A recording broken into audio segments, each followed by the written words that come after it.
Welcome to another episode of the Community Broadband Bits podcast.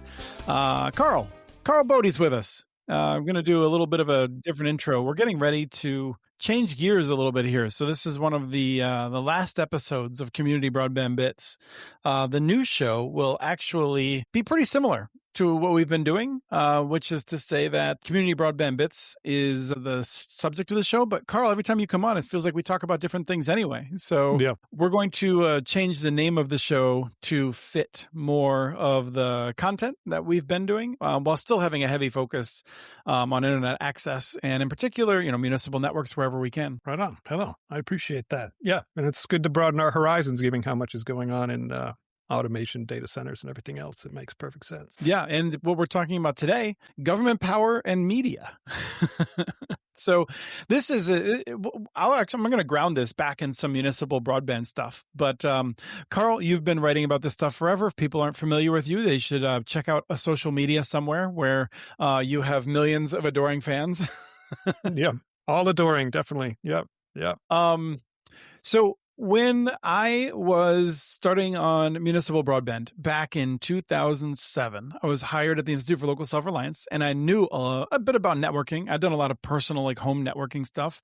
I didn't know what a CLAC was, didn't know what an ILAC was, and I had a mentor that started bringing me up to speed on that stuff. But one of the first things I did was I wrote a long case study about Burlington Telecom. Do you remember what one of the flashpoints of Burlington Telecom was before Tim Nolte left, and then it kind of went downhill with mismanagement? I don't, actually. You'll have to refresh my memory. So Burlington Telecom was a municipally owned fiber optic network in Burlington, Vermont. And Burlington is a very progressive place. And they basically said, we have this fiber optic system. We have an unlimited number of channels we can send into people's homes on a linear cable television package.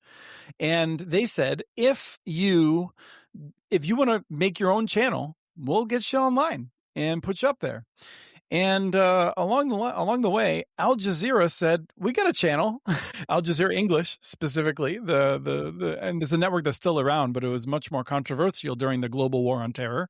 And there was a big fight about whether or not that was appropriate. And it was the first time that I dealt with sort of local governments and this question of the internet and how to think about government power and freedom of speech and content that might not be super popular. And the other thing is, Karl, you probably know this, but what is the number one thing that when the municipalities were doing cable systems, which now mostly they're not offering linear cable packages, but what do you think was the channel that gave them the biggest headaches for public meetings and things like that? Al Jazeera? No. So yes, in Burlington, but it was one of only two markets in the entire United States where you could watch it on your cable package. Okay. No, I remember distinctly when the phone companies got into the cable TV business, how they wanted to deregulate states, but I can't actually remember what the Playboy channel. Playboy channel is a really big deal for people because Playboy channel brought in money for the cable operators.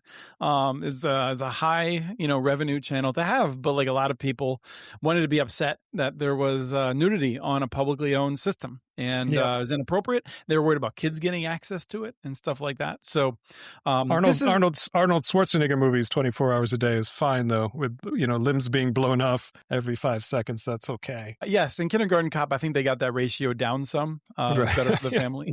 Right. So at any rate, this issue of government and how it interacts with the media, I feel like this goes back to the founding, right? Media is intertwined with telecommunications in a variety of ways. In fact, a lot of the people that we hang out with, the Telecommunications Act is very unpopular because of what it did to set off, this massive concentration in media ownership. However, I think we're better off with telecommunications having been revised in 96. Not ideal, but the Telecommunications Act has been very good for competition in telephone and not so great for internet access in the home. For competitive, high-quality access. Anyway, Karl, it feels like there's been a lot of stuff in the news. What do you want to where do you want to start with how government power has interacted with media recently? I have to go back to when I was helping build DSL reports and I was watching these cable companies kind of create their little regional monopolies and then realize that they had saturated their subscriber growth, and to really make money, they had to bridge into media and acquire media companies, get bigger. And I started noticing how government really was not enforcing media consolidation limits. They weren't enforcing, media diversity ownership limits, which ensures that like a minority Black community has equal ownership stakes in the local press. So I just started seeing things get more and more homogenized over time. As these telecom companies got bigger, their media arms got bigger. They'd merge in these giant pointless deals that serve no function in the public interest. They exist exclusively to pretty much goose quarterly earnings and create tax breaks and make executives have, savvy deal maker on their resume somewhere, but they don't serve the public interest at all. And so, like, as you saw last week, that culminated in, I think, the fourth acquisition of Warner Brothers in the last 20 years by I wanted to ask you if that was what you were thinking of. Yeah, that's what I was. I took the long road there, but like the Warner Brothers has been, subjected to these weird deals every, 5 years or so. Somebody will acquire them with the idea that they're going to dominate media and create a juggernaut. AT&T thought they were going to do it. AOL thought they were going to do it. Discovery bought it from AT&T, and now Larry Ellison and his son David Ellison, who just bought CBS. Basically, he's gifting his son with a not one, but two Hollywood studios. So they're now going to be under one gigantic roof with a massive amount of debt. So this new company would include CBS, CNN, Comedy Central, all the cable channels, Discovery channels, HBO. It's massive, and I don't think the folks that are in charge are any more competent than the last few gaggles of folks that thought they could do this. And the debt acquired by both the CBS acquisition and the CNN acquisition is so massive that I think their immediate response is going to be to lay off half of the staff across these studios. So it's going to be disastrous, and I noticed this my whole career, is we're not financially incentivized to learn anything from experience on this front. We just keep making these same shitty deals over and over. The outcome is always terrible for the public interest and for quality journalism and even like an informed public. And Why do you care?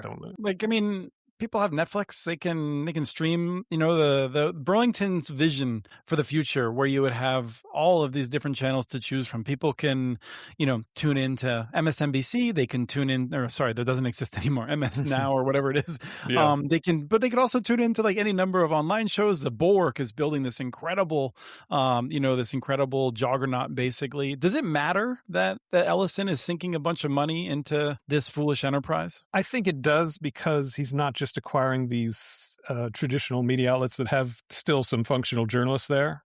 He's acquiring a part of TikTok. It's clear to me he wants to, buy old and new media like Elon Musk did with Twitter. So they're not just targeting these dated relics. Mm-hmm. They're not just cobbling together gigantic relics. They are integrating modern social media. They're dominating the entirety of media. And when you have media owned by a handful of billionaires and corporations, I think everybody can pretty clearly see with their own eyes that it skews towards the right, towards corporatism, away from progressive reform.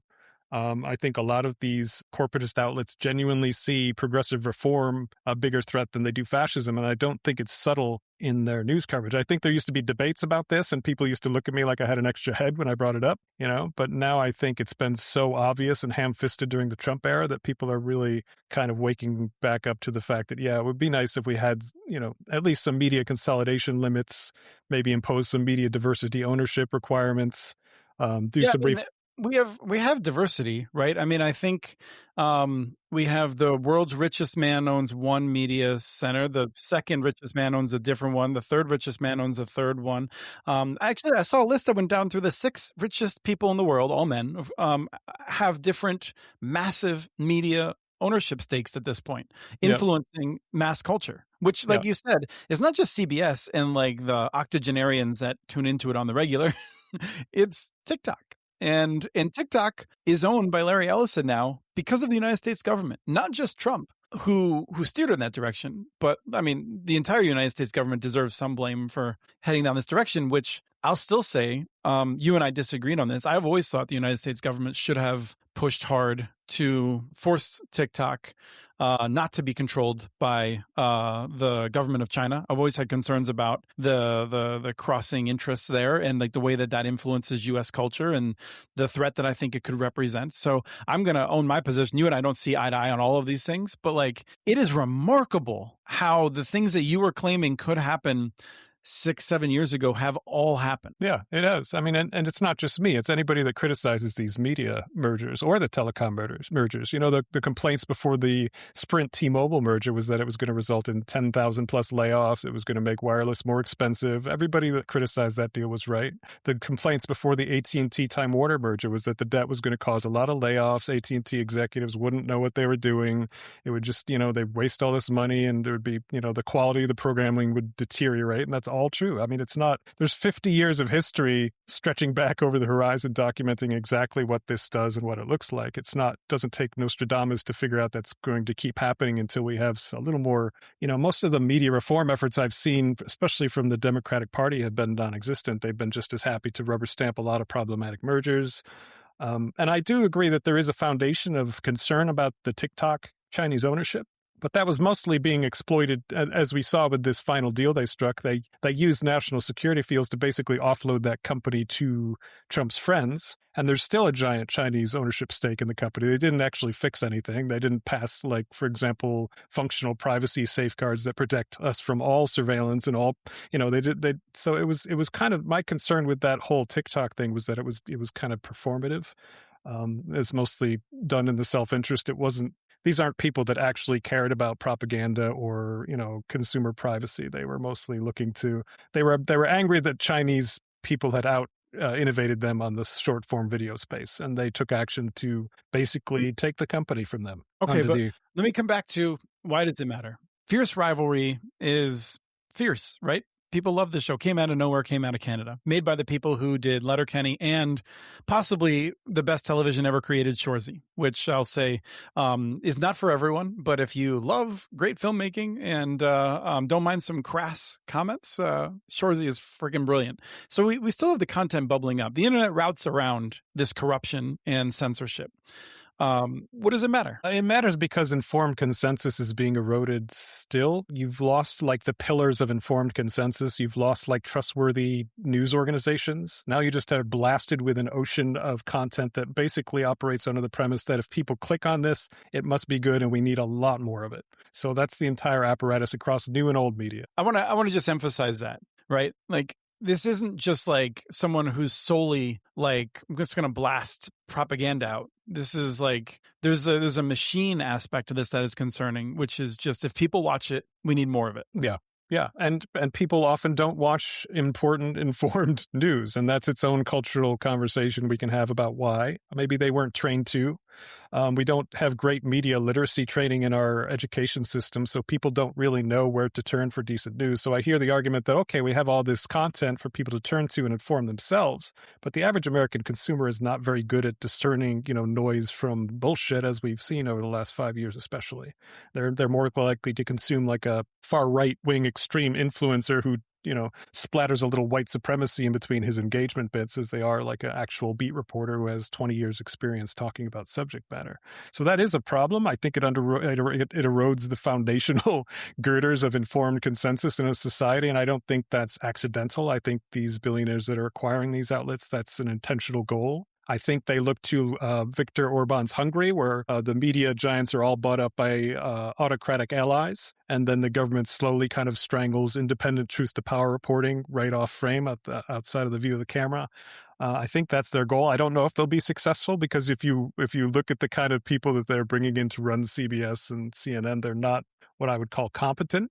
And you also have, the past precedent of all this debt creating sustainability problems. One thing I think is curious is we heard during that TikTok fight about how Chinese investment in U.S. media is a big problem, right? Saudi investment. But this Paramount deal is bankrolled with about $24 billion in Saudi cash. And I saw that Tencent, a Chinese company, is about to throw another, $300-400 million into it. And all those concerns I heard during the TikTok fracas from the Republican Party about how we can't have, overseas influence our media has evaporated very quickly.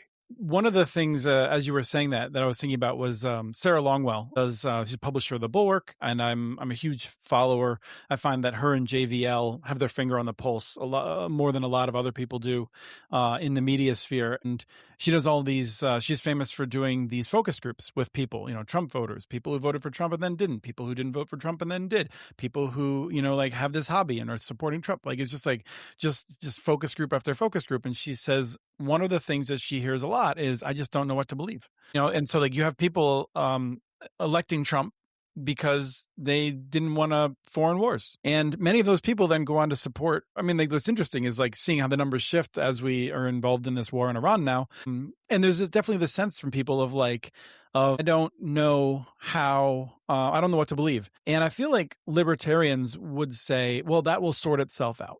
And I can respect that because I do think it will sort itself out. But like everything sorts itself out like at an atomic level if you recognize entropy and the laws of thermodynamics. Yeah, it doesn't give me comfort. Yeah. So the question is, what do we do in the meantime? Yeah. A thing that I'm glad to hear she's doing that, because the thing that bothers me is I can pick any of 1,000 political polling stories off of the newswire that tries to understand how voters are thinking, what's shaping their thinking. You saw after the election, there was so many of these stories about how, the voters just have really deep thoughts about immigration and the economy and stuff. And not a single one of those stories can mention that the average American's news and information diet is pretty much garbage. Right. Those people had very intense feelings about immigration and caravans when all they saw on television was stories about immigrations and caravans. Yeah. Suddenly, 6 months later, there are still caravans, but people don't care about them anymore when they're not on television. Isn't that curious, Karl? Yeah. It frustrates me that propaganda isn't mentioned in these articles about the polling electorate's thinking, or that our news deserts, the fact that most rural Americans don't really have diversity in news, real local news. So yeah, they're blasted by all this infotainment and influencer culture on the federal level, but locally, the newspaper is dead. The local TV station has been taken over by Sinclair Broadcasting. The AM radio waves are full of conservative right-wing stuff. Local news is really, really strained and dying. Victor Pickard at UPenn has, you probably know him. He's done a lot of interesting research on this. There really is a dearth of local quality, local journalism, and it matters. That means less people covering school board elections. It means less people sitting there digging into local corruption. And there's only really one group of people that services, and it's certainly not the general public. And that's the issue that I have. It's not that people agree with my politics, but one of the things you talked about was expertise. And there's a real death of expertise, right? We substitute people who appear confident and can speak on something for 30 to 60 seconds and look good looking into the camera while doing it, rather than people that know what they're talking about. And that's kind of hand in hand with the war on journalism.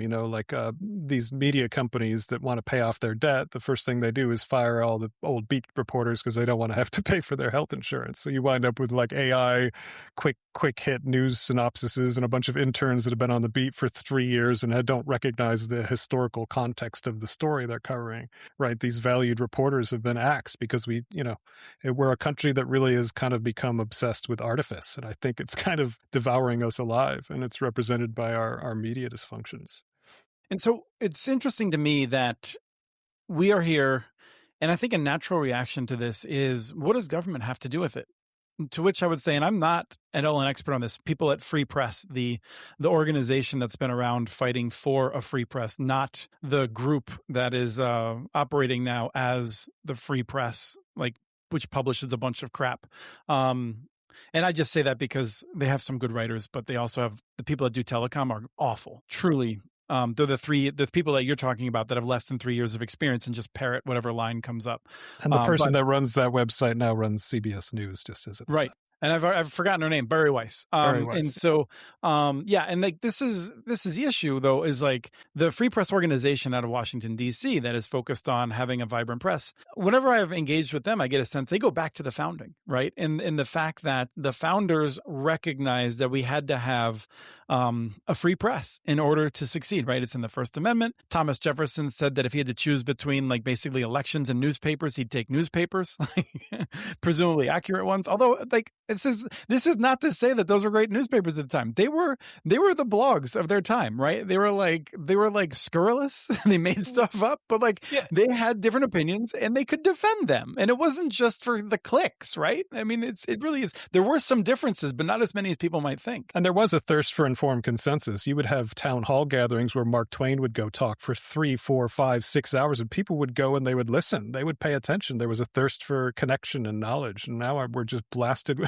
by this bullhorn of advertisement-based infotainment. And I think there's something that's been lost in translation. So I come back a lot to those people that say, yes, we have more choices than ever, but do we really? And do consumers really know how to discern the wheat from the chaff for their own best self-interest? And I'm not so sure. We justified government intervention. First of all, government intervention back then was that the government post office vastly subsidized getting information out to people, right? Like made it very cheap for newspapers and later other forms of media to be distributed. That is a form of government policy that was aimed at what I would say local self-reliance, but putting their thumb on the scale for an informed public and open society and that sort of a thing, even though people could mail things that were, that were calling for an end to that, right? I mean, like you can have the difference of opinion. The government wasn't choosing, what to subsidize. It was saying media was subsidized. More recently, government put its thumb on the scale when we had scarce broadcast licenses because of the technology of the day. There were certain commitments that had to be honored, and the Federal Communications Commission exists in part to manage the airwaves on behalf of the public, including that which is used for audio and video. But the question is I think we're heading into, Karl, is what do we do now that we can't justify that, right? I think we have to like sneak some sort of media support, smart government policy past a Supreme Court that doesn't want to hear it. And we can't just say, well, the airwaves are scarce, because I don't think that's such a great argument anymore. Yeah. Well, one of the first problems you run into is that a lot of the solutions just trample the First Amendment. People who want the government to get too involved in speech, obviously, that creates all kinds of problems where the government could just hijack media. But they're doing that anyway under deregulated capitalism. So there are things you could, I think something that's appealing to both sides of the political spectrum is meaningful antitrust reform. So I like the folks that keep the eyeball focused on, trust busting, because that people really don't like enshittification and giant corporations dominating everything. I mean, that has bipartisan appeal. You see MAGA people approve that. You see Elizabeth Warren fans and AOC fans approve that. So I think if we can keep the focus on antitrust enforcement and restoring that and breaking up some of these media giants, I think that's an effective policy platform that doesn't wander into free speech issues. I think you can, in Finland, you can have localized education reforms. In Finland, they teach kids as young as 3 years old to recognize propaganda blasting at them across the border from Russia. And they teach them to recognize unreliable narrators and untrustworthy figures. I think that's a policy arena that could be explored. Diversity ownership requirements, which I know Gigi Sohn has pushed for a lot. I think that's an excellent avenue of exploration. So what does that mean exactly? That means basically just mandates that, ownership can't be white, male, and rich all the time. You just have to, you have to look at that when you're weighing the impacts of a merger and you're saying, this company is acquiring all these local TV or news or even internet companies. Is the ownership representative of the public interest in any sort of diversity way? And the Trump administration has managed to create a wedge issue out of that by calling any equality DEI and demonizing it. So that's a problematic arena, but I still think it's a path that really could pay some dividends, at least in terms of a more representative media. Right. I would really like to see local broadcast, to the extent we still have broadcast, but over time, I'd like to see, incentives for locally based content. We have this, right? I mean, there's Sinclair and others have bumped up against the ownership rules, which was, on the order of like 30%. No one company, I think, could own more than 30%. I think they've violated that in a number of ways, in the spirit, if not the actual letter of the law. And then we see what happens, right? Where like they draft content that happens to be right wing in this case, but it would be just as odious if it was the left wing. That was saying basically every station gets to hear the same, talking points laid out the same way rather than being reflective of the local audience. I feel like this is one of those issues where having local control It doesn't solve everything, right? Because like that's not like a rich local person and necessarily is like I might even disagree more with a rich local person than like a Yep. national George Soros type, you know? Like I mean, Well, that's who how knows? Roger Ailes got his start, being a local guy doing exactly that with his wife. Yeah, I mean, but the point is that like there's more dynamism, I think, and there's more of an opportunity for different opinions to come up, and it's just important in a country of 350, 360 million people that we have dispersed different forms of information. We are social creatures that like we make up in our brains like how to relate to each other and like what we think of the people on the other side of the hill. And frankly, it is really dangerous to have a few people, being the ones that are deciding on the content and the direction of the content for how most of us are, for the content that most of us are seeing. That significantly impacts how we view the world. Yeah. It's funny that during the first Trump administration, if you remember, Sinclair Broadcasting was so full of shit in terms of their claims to regulators when they were trying, I think, to buy Tribune Broadcasting, that they upset the first Trump administration, which, told them they couldn't do it. Under the second Trump administration, they're just obliterating all local ownership rules. They're going to let the big four networks merge. They're going to let all these small local broadcasters merge. It's just they've just taken the brakes off of this now, and instead we're doing at every step of the way we seem intent on doing the exact opposite of all the things that media scholars recommend we do to have a functional democracy. At every step of the way, it's stunning. What do you want to say about the Federal Communications Commission? I feel like when Biden was unable to get Gigi Sohn, one of the things that Gigi wanted to do before she was nominated there, and when she was watching what the Trump administration was doing, was that she wanted to defend why the FCC had to exist and why it was important. And I have to say that after the past 18 months or so, and also watching as Gigi Sohn, a person who is as good of a consumer-focused rights person as you could imagine, who does not have conflicting corruption interests or things like that, she cannot be seated because of the Democrats, right? I mean, Republicans were lockstep against her, but enough of the Democrats lined up that they could not even seat her, even though Biden nominated her twice.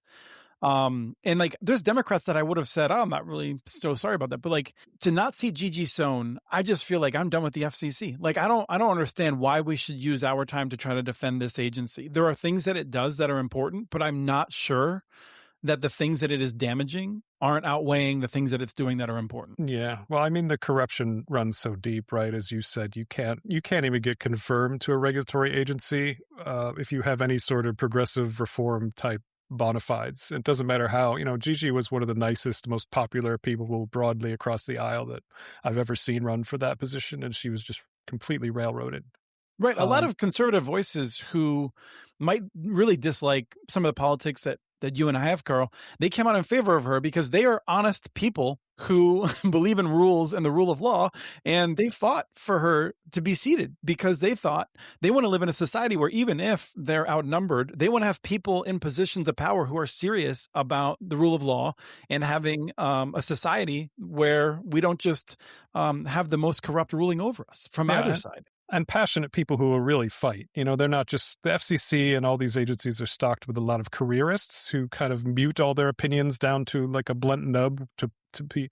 They don't, they're so afraid of rattling the boat or future career opportunities or future think tank gigs or whatever, that you kind of get this bland careerism that permeates these agencies. But I mean, the other problem is that the Supreme Court keeps making these rulings that say U.S. federal regulators don't have autonomy, they don't have authority to make rulings or enforce rules or create new rules. So the federal government is paving a path to where the point where federal regulators are kind of irrelevant, and all of these fights are now shifting to the state and local level. So like you can grab a topic, the environment, civil rights, telecom, media, consolidation, all these fights are going to shift to the state and even smaller local level now, because the federal government has abandoned the public interest. And though the press doesn't reflect this in its coverage, corruption has basically rotted federal governments from the inside out. It's downplayed. I don't see a lot of coverage that makes that point very clearly to people, which frustrates me. But I do think the federal government, it's going to take us a few decades or more to rebuild federal governance back to the point where it can actually protect the public interest consistently. I agree. We have to wrap up here in a second. I want to ask you something that like I feel like I have opinions about what the mass media is getting wrong, but I don't watch broadcast news. I don't even watch the cable channels. I advocate strongly that people, if they want to be informed, turn off the TV in general.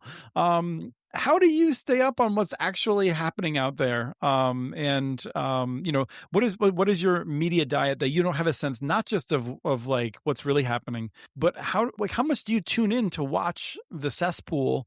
That is CBS News now, for instance, to get a sense of it. I don't watch cable TV news at all. Every time I turn it on, it's so utopian and it's so packed with pharmaceutical ads and weird, bland speculation by, bobbleheads that I don't find value in any of the cable news. Sometimes if there's an extreme event that's happening, I might throw, it on, but I don't think it has value anymore.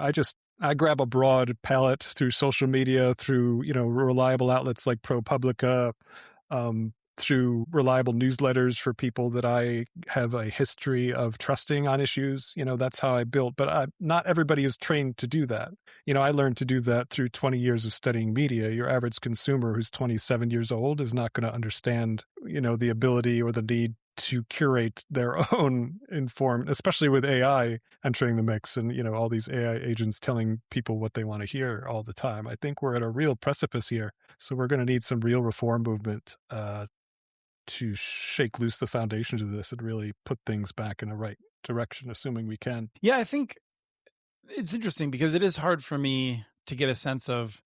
That's a weird thing to say, but like when Sarah Longwell says people are like, I don't know what to believe. I'm like, I don't have that problem. I don't know. Like, there's certainly topics where I'm like, oh, I'm not really sure. And I look at the expert over here and I look at the expert over there and I'm like, it seems like it's a little 40-60, but I can't tell which direction, I mean, that happens. But like when it comes down to like, I don't know, like bombing Iran. I know what I think. Like, it doesn't take very much watching or listening to people, and like, I'll turn into like Edward Luce, and get a sense of what he's talking about and a few other people that have been writing about it for a long time. But you're right. Like, I don't know how to communicate that to someone to basically tell you that like, there's, some number of people that I will trust.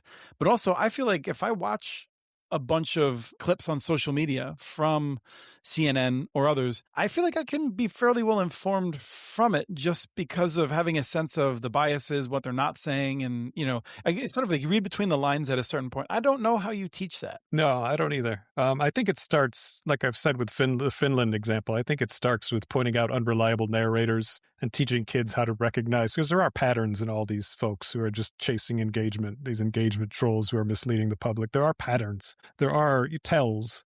There are ways you could teach kids to recognize just bad faith narrators, people who are not operating or arguing in good faith, rhetorical tricks that they're using. There are ways to teach that when they're younger. I think you can. Yeah. I think we're a young country, and the internet just exploded before we even knew what was happening to us. And I think there's just a lot of reeling. I like to think that maybe in 100 years we create kind of a cultural immune response to some of this stuff and begin to be a little more skeptical, because you see right now everything is financially incentivized towards sharing the most outrageous take, the most controversial take. Everything's based on ad engagement. That's no way to live, I think. And I think over time, I'd like to see us develop an immune response to people that are kind of intentionally pissing us off for clicks. I just don't know how long that's going to take. And I think it could take a long time. And I think it requires some education reform. That's one of the things for me that I look for among people that I agree with. I will not spend a lot of time reading or listening on podcasts to people that I think are, like, I'll just say, for example, I've abandoned the New Republic. I used to read that on the regular. I think the New Republic is the most sensationalist trash. I don't think the reporting is necessarily bad, but like everything is to the level 11, where it's just like, if you listen to one of their podcasts, you get the sense that clearly Trump is going to resign tomorrow because of the unpopularity of his actions. Yeah. And like the whole world sees it and this and that. And I'm just like, I don't know. Like, I can't stand it. Like, because like every day, the most horrible, terrible thing has happened, right? It's just like, it can't be every day. And you'll notice there's a broad disinterest in platforming or covering people who are making interesting, complicated policy improvements or change. They don't want to talk about scientists doing interesting shit. They don't want to talk about innovators in policy creating, new housing platform. They want the dopamine. Even presumably leftist outlets that are actually kind of trying to serve the public interest. They get trapped into this wheelhouse of engagement baiting, outrage, hyperbole, freak out sessions that I don't think necessarily serve anybody, and they tend to obfuscate real complicated policy solutions because those don't get clicks, right? An article about how you rebuild local media or, as we know, rebuild local broadband, that's not going to get as much clicks as somebody who's screeching like a hyena from the treetops. And the thing is that if they're not screeching like a hyena, they might not be here tomorrow, right? Because they're not controlling the algorithm. The algorithm is controlled by people that have their thumb on the scale, and they're not interested solely in what drives people back. There are other interests that are on the edges that then push it in certain directions. In terms of it being not being very hostile to corporate interests, for instance. Yeah. And as we integrate AI into this, all of this gets just immeasurably more complicated. And you throw throw climate change on the pile with all of the strain that's going to be put on existing systems with the coming climate stuff, and it's a recipe for some really complicated growing pains. And that's the thing is, I do feel like there's if we're going to offer advice to people, I do think one of the things that I've wrestled with and I've talked to people about with our shows is that I want to have good faith people on who disagree. And it is hard because in 20 years, I've said, this is a good faith person. That's not a good faith person. And then I found that I was wrong on both, and it's hard. You can't always tell.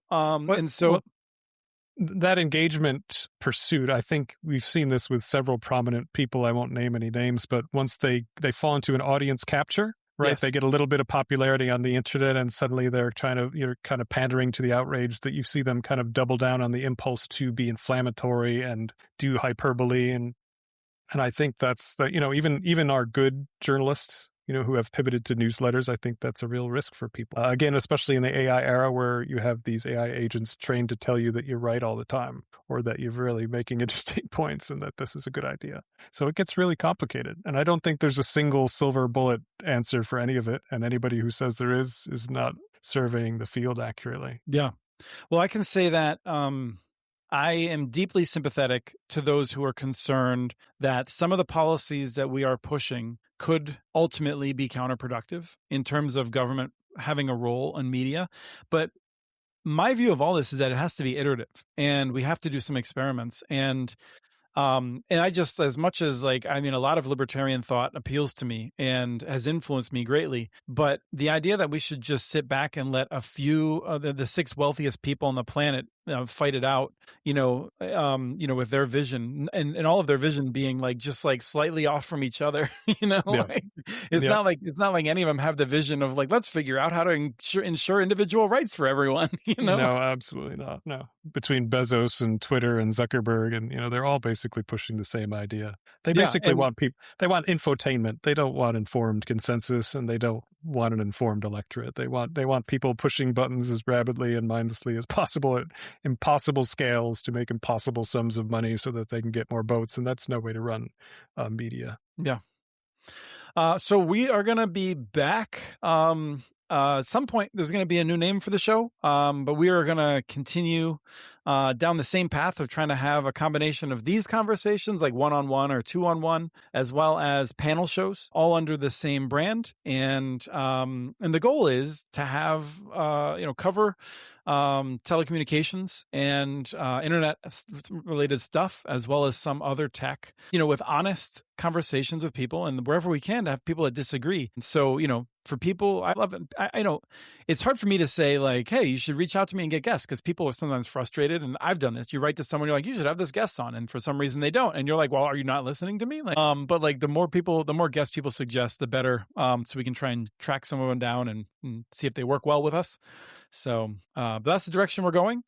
And if people have any thoughts on like things we should include, they should let us know. But we're hoping to have Karl on here as a regular person, not every week, but like definitely hearing his voice at least once a month or so. I appreciate it. I really appreciate you having me. Thank you, Karl, and thank you all for listening. Stay tuned. And I'll say that it's a good time to tune into some basketball. Even if Duke women beat Louisville unfairly, which happened yesterday. I hadn't watched basketball in a long time. I finally watched the game and I was very frustrated.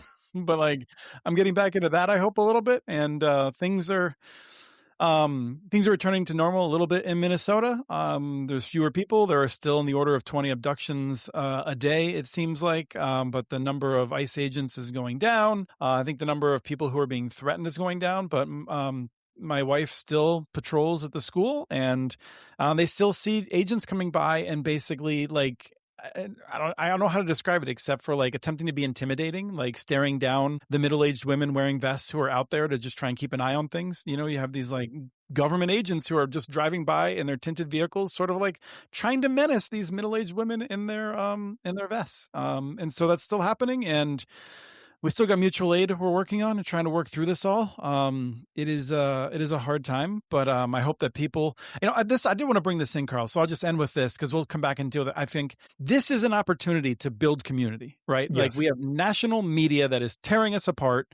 Yes. And frankly, like we need people to go out and talk to your neighbors and figure out how to coexist with them, even if they have the wrong opinion on sports or the wrong opinion on politics. You got to talk to the people around you. I'm seeing it where you are. I'm seeing it here where I am in the Pacific Northwest. I'm seeing people build tendrils into the ground of reconnection with direct local connection. They're building alternative communication networks. They're building alternative emergency response networks. I'm seeing an organic response to the autocratic behaviors of the federal government, and I do get a lot of faith from that, despite the grim headlines I see every day. Rebecca Solnit, Paradise Built in Hell, or A Paradise in Hell, something like that, is a book about how human beings respond to natural disasters, and it's way better than you would think.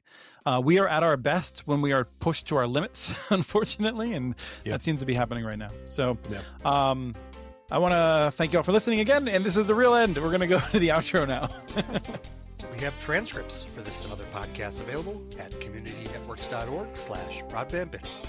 Email us at podcast@communitynetworks.org with your ideas for the show. Follow Chris on Blue Sky. His handle's @SportsShotChris. Follow Community Network's stories on Blue Sky. The handle's @CommunityNet. Subscribe to this and other podcasts from ILSR, including Building Local Power, Local Energy Rules, and the Composting for Community podcast. You can access them anywhere you get your podcasts. Catch the latest important research from all of our initiatives if you subscribe to our monthly newsletter at ilsr.org. While you're there, please take a moment to donate. Your support in any amount keeps us going. Thank you to Artie Hughesby for the song Warm Duck Shuffle, licensed through Creative Commons.